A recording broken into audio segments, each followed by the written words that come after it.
சபரிமலை பயணம் தானப்பா சாமி வழித்துணையா வந்து சேரப்பா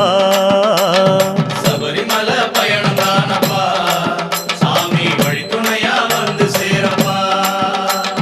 நீலவண்ண ஆடகட்டி நித்தமோன மனசில் கட்டி நெய் போட்டு விளக்கேத்தி நேரம் ஒரு பாட்டு கட்டி காந்தமல ஜோதியானவா எங்க காவலாக வந்து சேரப்பா காந்தமல ஜோதியானவா எங்க காவலாக வந்து சேரப்பா சந்நிதியில் கட்டுங்கட்டி சபரிமலை காடு தேடி